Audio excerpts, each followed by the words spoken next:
नमस्कार, स्वागत है आप सबका हमारे खास कार्यक्रम देश देशांतर में। मैं हूं कवीन सचान। न्यायिक सिस्टम को लोगों के करीब लाने के लिए उपराष्ट्रपति एम वेंकैया नायडू ने चेन्नई समेत देश के विभिन्न क्षेत्रों में सर्वोच्च न्यायालय की पीठ स्थापित करने की आवश्यकता बताई है। उन्होंने कहा कि कम से कम 4 महानगरों में सुप्रीम कोर्ट की बेंच होनी चाहिए, क्योंकि मौजूदा समय में देश में आमजन को सुप्रीम कोर्ट के दरवाजे पर दस्तक देने के लिए लंबी यात्रा करनी पड़ती है, जिसमें समय और धन दोनों की बर्बादी होती है। उच्चतम न्यायालय में लगभग 60,000 मामले और उच्च न्यायालयों में लगभग 44 लाख मामले लंबित हैं और अब समय आ गया है कि जब हम सबको मिलकर इस संख्या को कम करने के लिए कदम उठाने की ज़रूरत है। तो समझेंगे कि न्यायिक सुधार के क्या कदम हो सकते हैं और किस तरीके से विकल्पों के जरिए आम जन को जो सिस्टम है, न्यायिक सिस्टम, उसके करीब लाया जा सके और साथ ही जल्द उन्हें इंसाफ मिल सके। हमारे साथ 3 खास मेहमान हैं। स्टूडियो मेरे साथ हैं पीके मल्होत्रा साहब, former secretary ministry of law and justice, government of India. Sir, बहुत बहुत स्वागत है। सत्यप्रकाश हमारे साथ हैं, लीगल एडिटर हैं द ट्रिब्यून से। सत्या, स्वागत है। और जस्टिस यतीन्द्र सिंह हैं, former chief justice, Chhattisgarh high court. Sir, बहुत बहुत स्वागत आपका। शुरुआत में करना चाहूँगा मल्होत्रा सर आपसे कि मामलों की संख्या और उससे भी बड़ा मसला है कि देश की जो भौगोलिक बनावट, उस लिहाज से अगर आपको सुप्रीम कोर्ट आना है तो दिल्ली आना होगा और उसके लिए लंबा सफ़र तय करना होगा। किस तरीके से इसको देश के अलग अलग हिस्सों या अलग अलग कोनों तक हम पहुंचा सकते हैं या पहुंचाने की ज़रूरत है? कविंद्र जी, हम दुनिया की सबसे बड़ी डेमोक्रेसी है, largest democracy of the world, और judiciary which is a unified judiciary, third pillar of democracy जिसको हम कहते हैं, उसमें आम जनता का विश्वास होना बहुत ज़रूरी है। और अगर न्याय व्यवस्था ऐसी है कि लोगों को समय पर न्याय नहीं मिलता है तो सूनर और लेटर उसमें जिस तरह का कॉन्फिडेंस आज हमारी जुडिशरी में आम जनता के बीच में है, वो कहीं ना कहीं शेक हो जाएगा, हिल जाएगा, और उससे जो है एक केओस की सिचुएशन आ सकती है। उसको अवॉइड करने के लिए समय समय पर प्रयास किए गए हैं। ऐसा नहीं है कि माननीय उपराष्ट्रपति जी ने जो बात कही है ये पहली बार कही गई हो। आज उन्होंने एक फोर्सफुली कहा और उपराष्ट्रपति होते हुए ये बात कही है। इस तरह की बातें पहले भी कई बार आई हैं और सरकार के द्वारा इस पर विचार भी किया गया है। मुझे याद है एक समय ऐसा था जिस समय सरकार की ओर से जब ये प्रस्ताव लाया गया, जो माननीय उपराष्ट्रपति जी ने आज कहा है कि सुप्रीम कोर्ट के 4 बेंचेस जो हैं 4 अलग अलग देश के कोनों में होने चाहिए ताकि न्याय आपके द्वार पर आके आपको मिल सके। इसका उस समय सुप्रीम कोर्ट ने ही इसको अपोज किया क्योंकि वो इसके फेवर में नहीं थे। एक समय ऐसा भी आया उसके बाद में जब आपने चर्चा में देखा होगा, मुझे अगर ठीक से याद है तो उस समय शायद जस्टिस TS ठाकुर हमारे चीफ जस्टिस होते थे, वहाँ PIL आया। PIL में ये कहा गया कि इस तरह की व्यवस्था होनी चाहिए। उस समय के जो अटॉर्नी जनरल थे उन्होंने सरकार की ओर से ये कहा कि इस तरह की व्यवस्था हम नहीं चाहते हैं। तो ये शिफ्ट उस समय जो देखा गया, ये एक बड़ा अजीब सा शिफ्ट मेरे को देखने में आया उस समय। और उसके बाद में जो है मैं समझता हूँ ये मामला अभी भी सुप्रीम कोर्ट के विचाराधीन है, एक कॉन्स्टिट्यूशन बेंच के सामने है। जहाँ तक उपराष्ट्रपति जी जो बात कही है, मेरा पर्सनल व्यू अगर आप पूछे तो मैं इससे सहमत हूँ। कारण कि आज भी जो लोग हमारी न्याय व्यवस्था से संबंधित हैं और मोर पर्टिकुलरली जो सुप्रीम कोर्ट की वर्किंग को अच्छी तरह समझते हैं और जानते हैं, मैं चाहता हूं कि अगर एक लिटिगेंट सोमवार को और शुक्रवार को, जिसे मिसलेनियस डे सुप्रीम कोर्ट में कहा जाता है, अगर वो जाके वहां की कार्रवाई देखे तो शायद उसको ये समझने में समय लग जाएगा, जब तक उसको कोई समझाएगा नहीं कि ये किस तरह की न्याय व्यवस्था और क्या कार्य हो रहा है। क्योंकि शायद 1 या 2 मिनट केस को एडमिट करने में या डिसमिस करने में लगते हैं, जिसमें सीनियर एडवोकेट्स भी अपीयर होते हैं, और शायद जो 10 बजे से लेकर के 12:30 या 1 बजे तक लगभग 100 केसेस का निपटारा उनको एडमिट करना है सुनवाई के लिए या नहीं करना है, वो हो जाता है।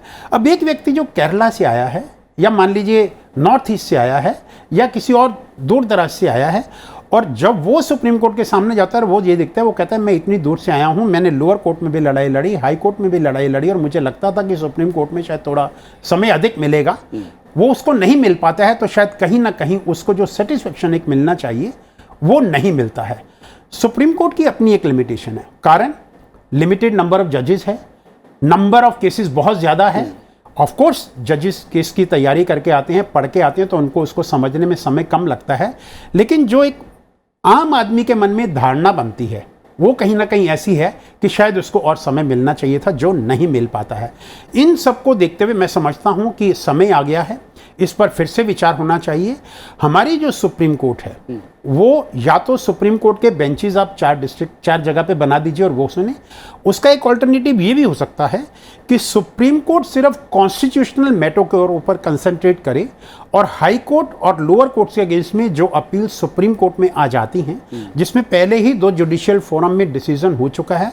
एक मान लीजिए एक सर्विस मैटर है, उसमें क्या जरूरत है कि वो सुप्रीम कोर्ट में जाए? उसके लिए आप एक कोर्ट ऑफ अपील बना दीजिए। There should be 4 court of appeal in the 4 corners of the country, जिनका डिसीजन फाइनल मान्य होगा, जो सुप्रीम कोर्ट के डिसीजन के बराबर होगा। मैं समझता हूं कि ये भी न्याय व्यवस्था में काम करने की आवश्यकता है। शायद उससे जो हम ऑब्जेक्टिव अचीव करना चाहते हैं वो हम कर पाएंगे।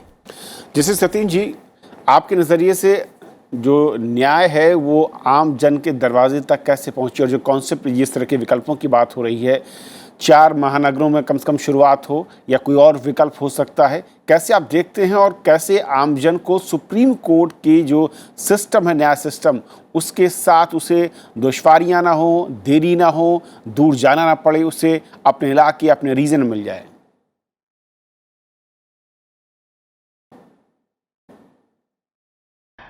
पहली बात तो मैं उपराष्ट्रपति जी का जो सुझाव है उससे सहमत नहीं हूं।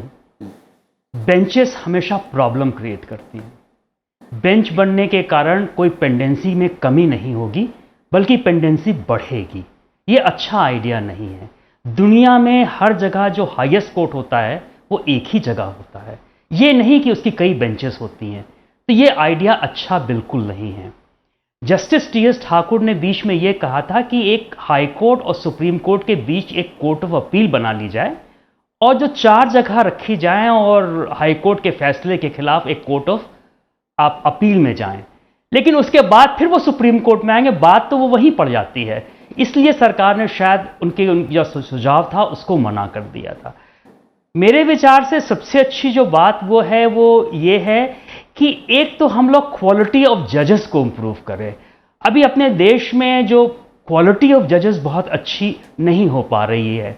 नंबर 2, हम कम से कम अपने सारे जजेस की जितनी वैकेंसी है उसको तो पूरा करें। नंबर 3, दुनिया में सबसे कम जज अपने देश में हैं।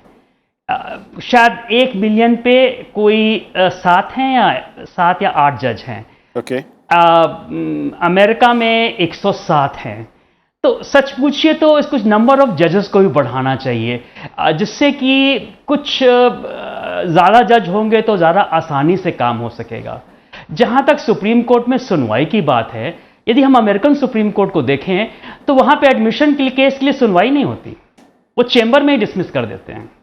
और कोई हर साल कोई 5000 केसेस लगभग अमेरिकन सुप्रीम कोर्ट में दाखिल होते हैं, वो केवल 250 ही केस सुनने के लिए लेते हैं। अपने यहाँ सुप्रीम कोर्ट में तो कम से कम कुछ देर सुनवाई होती है। इसलिए भाई मेरे विचार से ये आइडिया तो बहुत अच्छा, बेंचेस का आइडिया सुप्रीम कोर्ट का अच्छा नहीं है। दूसरी बात, सुप्रीम कोर्ट में आने के लिए किसी लिटिगेंट को अपने दिन वहाँ प्रेजेंट रहने की ज़रूरत नहीं है। लिटिगेंट को तब प्रेजेंट रहने की ज़रूरत होती है जहाँ पे एविडेंस रिकॉर्ड होता है।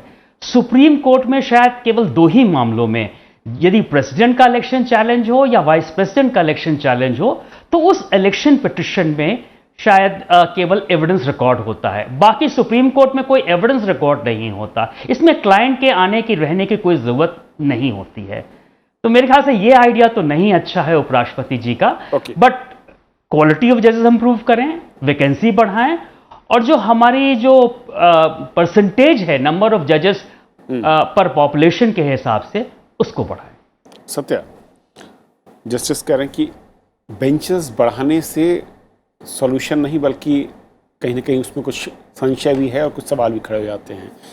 लेकिन मेरा सवाल उससे थोड़ा सा आगे कि अगर केरल में रहने वाला शख्स सुप्रीम कोर्ट में अपने केस के लिए दिल्ली आता है या वो नहीं भी आना पड़ता है, दिल्ली में आप वकील हायर करते हैं, उस तरीके से आप उसकी मॉनिटरिंग कर पाते नहीं कर पाते, बहुत सारी दुश्वारियाँ हैं।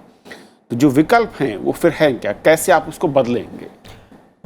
जो सुझाव है उसका स्वागत किया ना जी। उसकी मूल भावना है जो उपराष्ट्रपति महोदय ने कहा उसका स्वागत किया जाना चाहिए, वो ये है कि सुप्रीम कोर्ट लोगों के लिए है, तो लोगों को दिक्कत नहीं हो इसका ख्याल रखा जाना चाहिए। और पूरी की पूरी न्याय व्यवस्था में एक दिक्कत रही है पिछले 7 दशक से, वो ये कि जुडिशरी जो है और ख़ासकर जो हायर जुडिशरी वो बड़ा इलिटिस्ट तरह का बिहेवियर रहा है। अच्छी चीज़ ये है कि पिछले कुछ सालों में ये बिहेवियर चेंज हो रहा है और सुप्रीम कोर्ट का एक तरह से कहें कि लोकतांत्रिकरण हो रहा है, उसमें उसके कामकाज के तौर तरीक़ों में पारदर्शिता भी आ रही है। यहाँ एक चीज़ ये है कि पेंडेंसी है, दूसरी चीज़ ये है कि लोगों की पहुँच या लोगों को कितनी दिक्कत हो रही है सुप्रीम कोर्ट तक आने में। जैसे कि जज साहब ने कहा कि अगर संख्या बढ़ाई जाए तो शायद पेंडेंसी कम हो सकती है। ये बात सरसरी तौर पे सही लगती है लेकिन सही है नहीं। वो इसलिए कि मैं कह रहा हूँ कि सुप्रीम कोर्ट किस लिए बनाया गया। सुप्रीम कोर्ट क्या इसलिए बना था कि किसी दो व्यक्ति के बीच 5 या 10 हज़ार रुपये या 20 हज़ार रुपये के रेंट का डिस्प्यूट फाइनली सुप्रीम कोर्ट में डिसाइड हो, या इसलिए बना था कि किसी मियाँ बीवी में कोई झगड़ा हो गया है या किसी तलाक का इशू है वो सुप्रीम कोर्ट में सुना जाए। सुप्रीम कोर्ट आखिर बना किस लिए था? सुप्रीम कोर्ट के अलग अलग तरह के जुरिस्डिक्शंस हैं। अब उसमें जो ओरिजिनल जुरिस्डिक्शन है उसमें सेंटर या किसी स्टेट के बीच अगर डिस्प्यूट है सुप्रीम कोर्ट सुन सकता है, या किसी 2 स्टेट के बीच डिस्प्यूट है वो सुन सकता है। कंटेम्प्ट का उनका जुरिस्डिक्शन है आर्टिकल 129 के तहत। इसी तरह से एक एडवाइजरी जुरिस्डिक्शन है आर्टिकल 143 की तरह। तो अलग अलग तरह की जुरिस्डिक्शंस हैं। सुप्रीम कोर्ट ने अपने मत्थे एक तरह से समस्या ले ली है, वो ली है आर्टिकल 136 का दुरुपयोग करके। आर्टिकल 136 वो स्पेशल लीव पिटिशन बोलते हैं, विशेष अनुमति याचिका, जिसमें कि आप किसी छोटी से छोटी अदालत में या किसी ट्रिब्यूनल में कोई मामला है, वहाँ से कोई आदेश जारी होता है, उसके खिलाफ आप सीधे तौर पे सुप्रीम कोर्ट जा सकते हैं, बीच में आप कहीं भी मत जाइए। लेकिन वो आपका अधिकार नहीं है, वो अदालत का विशेषाधिकार है, वो चाहे तो आपको सुने न सुने। सुप्रीम कोर्ट ने क्या किया है कि 136 को एक रूटीन की तरह ट्रीट कर लिया है। अब हर वकील 136 में आपको सजेस्ट करेगा कि आप सीधे सुप्रीम कोर्ट चले जाइए। आप जब फाइल करते हैं तो फिर सुप्रीम कोर्ट सुनने लगता है, और ये कई बार मिनट नहीं सेकंड्स में ऐसे पिटिशन पूरा का पूरा बंडल ऐसे पटक दिया जाता है। और ये नहीं कि जजेस उसको पढ़ के नहीं आते हैं, लेकिन वो सुनेंगे कि नहीं सुनेंगे ये आपका अधिकार नहीं है, ये उनका विशेषाधिकार है, वो 136 में। सुप्रीम कोर्ट में पेंडेंसी की मुख्य वजह आर्टिकल 136 है। मैं ये कह रहा हूँ कि जितने तरह के मामले सुप्रीम कोर्ट आते हैं वो 1-2 दर्जन तरह के नहीं हैं, ये 50 से 60 तरह के मामले आते हैं। ये सारे मामले सुनने के लिए सुप्रीम कोर्ट को बनाया नहीं गया था। सुप्रीम कोर्ट मुख्य तौर पे, जैसा कि मैंने कहा कि 2 राज्यों के बीच कोई विवाद हो, या केंद्र या राज्य के बीच विवाद हो, या कंटेम्प्ट जो वहाँ सुप्रीम कोर्ट का कोई कंटेम्प्ट होता है, या जो आर्टिकल 32 में जो डायरेक्ट जो उनका वो भी एक तरह से ओरिजिनल जो रिस्ट्रिक्शन में ही आएगा। ये इस तरह के जो मामले हैं जहाँ फंडामेंटल राइट्स का उल्लंघन हो रहा है, या फिर एडवाइजरी जुरिस्डिक्शन का मामला हो जिसमें केंद्र सरकार राष्ट्रपति महोदय के माध्यम से किसी मामले पर उनकी राय जानना चाहती है अदालत की, इन मामलों के लिए बने। अब मैं कह रहा हूं कि अगर छोटे से छोटे मामले को अगर सुप्रीम कोर्ट ले जाएं तो इसका तो कोई अंत नहीं है। और सुप्रीम कोर्ट में जब सुप्रीम कोर्ट 50 के दशक में 1950 में शुरू हुआ था तो उस वक्त 7 जजेस और 1 चीफ जस्टिस ऑफ इंडिया के साथ और करीब 860 केसेस उनके पास थे। आज करीब 60,000 केसेस हैं। ये करीब 86 गुना या हो सकता है लगभग 90 गुना ज़्यादा केसेस हैं, जबकि जजेस की संख्या जो 7-8 से बढ़कर अभी 31 है और कानून बन चुका है, 3 और जजेस अपॉइंट होंगे, तो सीजेआई को के साथ 34 जजेस की संख्या हो गई। तो अब क्या आपको लगता है कि ये जजेस की संख्या आप वहाँ सुप्रीम कोर्ट में 200 कर देंगे उसके बाद ये समस्या का समाधान हो जाएगा? मेरे ख्याल से नहीं होगा, क्योंकि जिस तरह से केसेस सुप्रीम कोर्ट में आ रहे हैं और जो नेचर ऑफ केसेस हैं उसका कोई अंत नहीं है। जैसे कि मैंने कहा कि अगर किसी में रेंट डिस्प्यूट है वो भी सुप्रीम कोर्ट सुनेगा। क्यों? क्योंकि आपके पास पैसे हैं, आप सुप्रीम कोर्ट तक जा सकते हैं। तो ये चीज़ें नहीं हो सकती हैं। तो एक चीज़ तो ये है कि किस तरह के मामले सुप्रीम कोर्ट सुने, इसको लेके एक क्लैरिटी होनी चाहिए। मेरा मानना है कि जो राष्ट्रपति महोदय ने उपराष्ट्रपति महोदय ने जो सुझाव दिया है उसकी मूल भावना बिल्कुल सही है, लेकिन जो स्ट्रक्चर वो बता रहे हैं कि सुप्रीम कोर्ट के 4 बेंचेस बनाए जाएं, मेरा मानना है कि ये होने के बजाय जैसे कि मल्होत्रा साहब ने कहा कि कोर्ट्स ऑफ अपील बनाए, चूंकि आप 4 बेंचेस बनाएंगे तो उसमें जो इंस्टीट्यूशनल इंटीग्रिटी है जो सुप्रीम कोर्ट की, जैसा कि जस्टिस सिंह ने कहा कि जो एक सुप्रीम कोर्ट एक ही होना चाहिए, मैं इससे सहमत हूँ, सुप्रीम कोर्ट एक ही होना चाहिए। जो इंस्टीट्यूशनल इंटीग्रिटी है उससे उसके होने का एक इंस्टीट्यूशनल जो डिग्निटी है, गरिमा है, और एक जो उसका वेट है वो बना रहेगा। लेकिन जो कोर्ट्स ऑफ अपील हैं वो बना देने चाहिए। जैसे इस तरह का सिस्टम कनाडा में है, इस तरह का सिस्टम साउथ अफ्रीका में है। आप कोर्ट्स ऑफ अपील जो बनाएंगे, लेकिन मैं कहता हूं कि 4 के बजाय 6 बनाएं, एक ईस्ट के लिए, एक नॉर्थ ईस्ट के लिए, एक नॉर्थ के लिए, एक वेस्ट के लिए, एक साउथ के लिए, एक सेंट्रल इंडिया के लिए। इस तरह से आप कोर्ट्स ऑफ अपील बनाएं, जो जितने तरह के मामले आज सुप्रीम कोर्ट सुन रहा है वो सारे मामले इन सब जगह खत्म हो जाएगा। ये फाइनल कोर्ट ऑफ अपील होगा। इसके आगे सुप्रीम कोर्ट मामला तभी जाएगा जब उसमें कोई संवैधानिक मुद्दा हो, या फिर अलग अलग, जैसा कि मैंने पहले कहा, जो ओरिजिनल जो रिस्ट्रिक्शन में है उस तरह के मामले हो। लेकिन अगर आप ये सोचते हैं कि ये अभी जिस तरह से जो व्यवस्था चल रही है, जिसमें दर्जनों तरह के मामले सुप्रीम कोर्ट सुनता है, वो मुमकिन नहीं, आगे बना भी देते। नहीं, मैं ये कह रहा हूं कि चूंकि जिस तरह से लोगों में जागरूकता बढ़ रही है कानून को लेकर, और लोगों में आमदनी का स्तर बढ़ रहा है, तो लोग इस बात में सक्षम होंगे कि वो सुप्रीम कोर्ट जा सके। तो सिर्फ इसलिए कि मैं फाइनेंशियली वेल ऑफ हूँ और मैं सुप्रीम कोर्ट अफोर्ड कर सकता हूँ, लॉयर को फी दे सकता हूँ और सब, तो इसलिए मैं सुप्रीम कोर्ट जाने का अधिकार हो, ये नहीं होना चाहिए। मैं कह रहा हूँ कि नेचर ऑफ डिस्प्यूट क्या है, वो कहाँ तक जा सकता है, दायरा, उसकी सीमा, वो दायरा सीमित करके, और तभी आप ये इसको आगे ले जाएं। जस्टिस सतीन जी, जो सत्या ने बात कही उससे पहले जो बात हो रही थी कि क्या हम सुप्रीम कोर्ट, जो उसका मुख्य मकसद था जब उसको बनाया गया, उस दायरे को सीमित किया जाए और अपीलेट अथॉरिटी, अपीलेट कोर्ट अलग अलग रीजन या जोन के हिसाब से बना दे, वो ज्यादा बेहतर विकल्प है?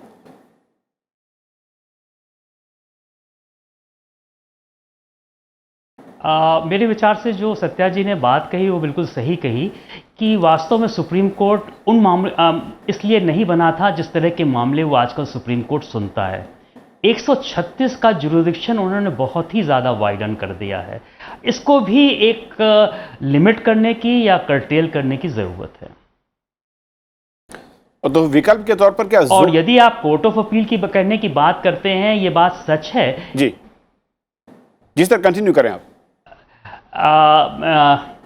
जो कोर्ट ऑफ अपील की बात है, सच पूछिए तो देखिए, एक तो आप डिस्ट्रिक्ट कोर्ट में गए, सिविल जज के यहाँ गए, जो एक नॉर्मल मुकदमा होता है, फिर आप डिस्ट्रिक्ट जज के यहाँ गए, फिर आप हाई कोर्ट गए, फिर आप कोर्ट ऑफ अपील गए, तो आप कितनी अपीलें देंगे? मेरे हिसाब से इसको हाई कोर्ट के बाद इसको समाप्त कर देना चाहिए।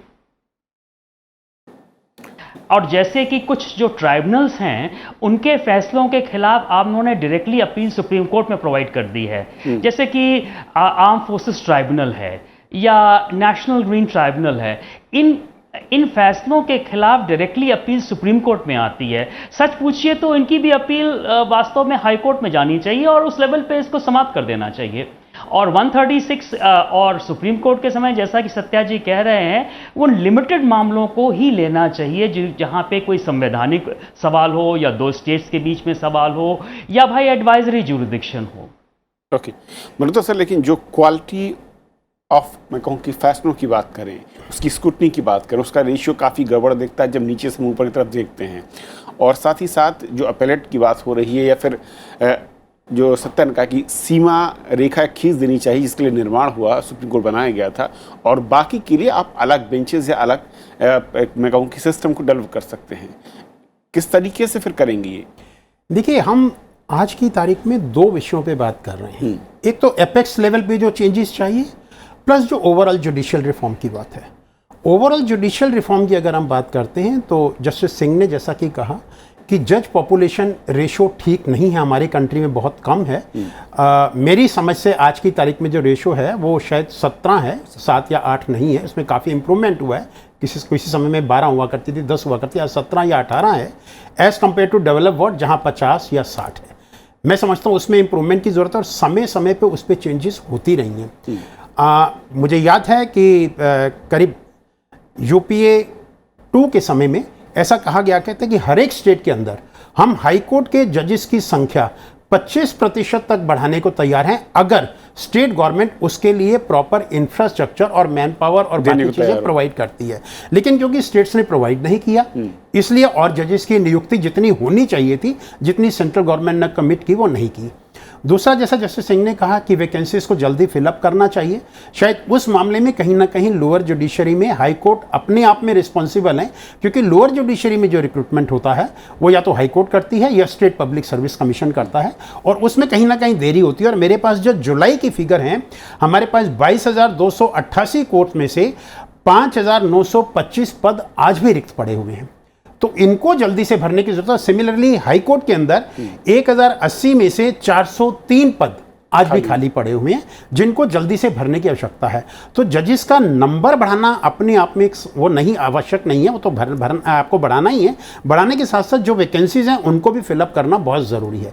जजेस की वैकेंसीज को फिलअप करिए, रेशो जो है जज पॉपुलेशन रेशो उसको ठीक करिए, और मैं समझता हूँ इंफॉर्मेशन टेक्नोलॉजी को यूज़ करके भी शायद बहुत काफ़ी सुधार आ चुके हैं और अभी और सुधार लाने की गुंजाइश है। इसके अलावा जो केस मैनेजमेंट है वो बहुत ज़रूरी है, और केस मैनेजमेंट के अलावा जो सबसे बड़ी ज़रूरत है वो है अननेसेसरली एडजॉर्नमेंट जो होती हैं कोर्ट्स के अंदर, और जो प्रोसीजरल रिफॉर्म है। जैसे कहा कि अगर ट्राइब्यूनल बनाए गए हैं, बहुत सारे ट्राइब्यूनल के अगेंस्ट में डायरेक्ट सुप्रीम कोर्ट में अपील प्रोवाइड की गई है। उसका कारण, जब ये ट्राइब्यूनल बनाए गए तो उसमें ये कहा गया कि हाई कोर्ट का चीफ जस्टिस या हाई कोर्ट का जज जो है वो ट्राइब्यूनल का मेंबर होगा। शायद उस समय ये सोचा गया, इसलिए अपील उसकी सुप्रीम कोर्ट में जानी चाहिए। तो शायद सुप्रीम कोर्ट का हमने बहुत अधिक बर्डन जो है केसेस को डिसाइड करने के लिए बढ़ा दिया, उसको भी रिव्यू करने की जरूरत है। और स्पेशलाइज्ड एजेंसी ने अगर एक व्यू लिया है तो शायद उसमें इंटरफेरेंस नहीं होना चाहिए। मैं सत्या जी की इस बात से सहमत हूं कि आर्टिकल 136 SLP का सुप्रीम कोर्ट में बहुत अधिक उपयोग होता है। मैं उसको दुरुपयोग तो नहीं कहूंगा, उपयोग होता है, कारण कि सुप्रीम कोर्ट उसमें काफी इंटरफियर करती है। इसको कहीं ना कहीं सुप्रीम कोर्ट ने जो अपनी ही गाइडलाइन ले डाउन की गई हैं कि हम किन किन सर्कमस्टांसेस में 136 की पावर को एक्सरसाइज करेंगे, उसको जो है अगर वो खुद ही फॉलो कर लें तो मैं समझता हूं जो केसेस सुप्रीम कोर्ट के सामने SLP में आ रहे हैं उसका नंबर भी कम हो जाएगा और पेंडेंसी भी कम हो जाएगा। लेकिन हुआ क्या है, इसके अगेंस्ट में अब सिर्फ 136 ही नहीं, आप देखिए 142 का उपयोग भी बहुत अधिक शुरू हो गया है, जिसमें सुप्रीम कोर्ट को पावर है कि किसी भी केस में कंप्लीट जस्टिस रेंडर करने के लिए वो किसी भी तरह का एक ऑर्डर पास कर सकती है। अगर आप 80 के दशक से पहले देखें तो शायद 142 के यूज के ऊपर आपको बहुत कम केसेस मिलेंगे, और उसके बाद में केसेस बहुत ज्यादा हो गए हैं। तो मैं समझता हूं एग्जिस्टिंग प्रोसीजर के अंदर ही किस केस में कोर्ट अपनी पावर को एक्सरसाइज करेगी, उसके लिए एक गाइडलाइन बना करके सुप्रीम कोर्ट और हाई कोर्ट अपने आप में अगर वो गाइडलाइंस को फॉलो शुरू करना कर दें तो शायद कुछ हद तक पेंडेंसी को कम किया जा सकता है। और मैं इस बात से भी दोनों पैनलिस्ट की सहमत हूं कि सुप्रीम कोर्ट को अलग अलग डिवाइड करके ले जाना ठीक नहीं है। कोर्ट ऑफ अपील का प्रोविजन इसलिए है कि यस, एक लेयर और जरूर बढ़ जाएगी, लेकिन हमारा सुप्रीम कोर्ट का जो ओरिजिनल ऑब्जेक्टिव था कि वो सिर्फ कॉन्स्टिट्यूशनल मैटर्स को देखेगा, स्टेट्स के डिस्प्यूट देखेगा, सेंट्रल स्टेट के डिस्प्यूट देखेगा, हम शायद उस ऑब्जेक्टिव को अचीव कर सकते हैं। लेकिन सत्य यहाँ सवाल ये है कि अगर आप लोअर कोर्ट या फिर मैं हाई कोर्ट तक की बात करूँ, क्यों याचिकाकर्ताओं का भरोसा कम हुआ और सुप्रीम कोर्ट पर बढ़ा? अगर आप उसको मैं कहूँ कि रेक्टिफाई नहीं कर पाएंगे तो फिर बर्डन या फिर ट्रस्ट कैसे लाएंगे? इसलिए जैसा कि मल्होत्रा साहब ने कहा कि कोर्ट ऑफ अपील जो है ना, जो हाई कोर्ट के ऊपर एक लेयर चाहिए स्क्रूटनी की, वो हम प्रोवाइड कर रहे हैं। और उसके आगे अब तभी जाएंगे जब कॉन्स्टिट्यूशनल कोई इशू इन्वॉल्व हो। अभी हो क्या रहा है कि सुप्रीम कोर्ट जितने तरह के मामले सुन रहा है और जितनी ज़्यादा संख्या में सुन रहा है, उसके कारण जो कॉन्स्टिट्यूशनल इशूज़ हैं वो कोई बड़े बड़े मामले लंबित हैं सुप्रीम कोर्ट में, और कॉन्स्टिट्यूशनल इशूज़ का निपटारा बहुत अहम है, क्योंकि एक मुद्दे का निपटारा होने से हो सकता है हज़ारों की संख्या में मामले ख़त्म हो जाए। एक दूसरा ये है कि कोई कॉन्स्टिट्यूशनल इशू पेंडिंग है, उसके कारण बहुत सारे कभी कभी पॉलिसी पैरालिसिस की स्थिति आ जाती है, आपको पता ही नहीं है कि आगे क्या करना है, एक अनिश्चितता की स्थिति रहती है। इसलिए भी ये आवश्यक है कि सुप्रीम कोर्ट सिर्फ कॉन्स्टिट्यूशनल कोर्ट के रूप में उनको रखा जाए। और जो फाइनल कोर्ट ऑफ अपील है, जो सुप्रीम कोर्ट अभी बाकी तरह के मामले में जो काम कर रहा है, वो वहाँ पे ख़त्म हो जाएगा। देखिए, कुल मिला के जो मुद्दे हैं उसमें एक तो ये है कि जो पेंडेंसी है, दूसरा इंफ्रास्ट्रक्चर है, तीसरा जो इससे जुड़ा हुआ मामला है वो है इसका जजेस के अपॉइंटमेंट का। इन सारे मुद्दों को से अलग एक तो और जुड़े हुए मुद्दे हैं, बट मोटे तौर पे ये मुद्दे हैं।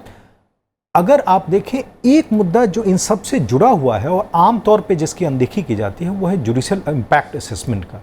एक नया कोई कानून बनता है तो उसके कारण कितना लिटिगेशन जनरेट हो सकता है और किस लेवल पे, ये पहले से उसका एक आकलन करके अगर कोई नया कानून, नहीं तो होता यह है कि आमतौर पे हम कानून बनाए चले जाते हैं बगैर ये सोचे कि इसके कारण कितना लिटिगेशन जनरेट होगा और किस लेवल पे होगा और उसके लिए किस तरह का इंफ्रास्ट्रक्चर चाहिए, कितना मैन पावर चाहिए, वो जुडिशियल मैन पावर या पारा लीगल पर्सन्स, तो ये कितना चाहिए, इसका कोई आकलन पहले नहीं होने के कारण हम अंधाधुंध कानून बनाते हैं और उसके कारण दिक्कत होती है।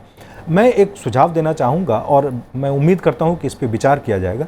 ये जुडिशरी में अलग अलग स्तर पे जिस तरह की समस्याएं हैं और पिछले कम से कम 25 साल से मैं देख रहा हूं कि जिस तरह से चीज़ें हो रही हैं, मैं चाहूँगा कि सरकार एक इस पे श्वेत पत्र लाए। सुप्रीम कोर्ट में किस तरह की समस्या कहाँ पे है, हाई कोर्ट्स में कहाँ पे है, क्या कोर्ट ऑफ अपील बनाना चाहिए या क्या सुप्रीम कोर्ट के बेंचेज अलग बनाना चाहिए, और पेंडेंसी की स्थिति क्या है, कैसे निपटा सकते हैं, वैकेंसीज हम कैसे भर सकते हैं, इस इंफ्रास्ट्रक्चर की स्थिति क्या है उसमें। और लिटिगेशन का 2012 का एक स्टडी है नेशनल कोर्ट मैनेजमेंट सिस्टम का, जिसमें ये कहा गया है कि अगले 3 दशक में ये लिटिगेशन इतना बढ़ जाएगा जिसके लिए हमें करीब 15 करोड़ तक जा सकता है, जिसके लिए हमें 75,000 जजेस की जरूरत पड़ेगी। तो ये बहुत ही भयावह स्थिति होने वाली है। इसके मद्देनजर पहले ही एक श्वेत पत्र जारी किया जाए और उसमें जो समस्याएं जिस तरह से उजागर होती हैं उसके क्या समाधान हो सकता है, उस पर काम किए जाने की जरूरत है। सर, जस्टिस यतीन जी, एक आखिरी कमेंट चाहूंगा कि कई तरह के सुझाव भी आ रहे हैं, लेकिन एक और चीज़, ये जो ट्रस्ट को लेकर मैं कह रहा हूँ, लोअर कोर्ट या फिर हाई कोर्ट में जो याचिकाकर्ता हैं या आम पब्लिक है, उनका ट्रस्ट बढ़ेगा तभी उनका रुख सुप्रीम कोर्ट की तरफ जाने की बजाय लोअर लेवल तक सीमित हो पाएगा। क्या एक मसला हो सकता है और कैसे बढ़ा सकते हैं?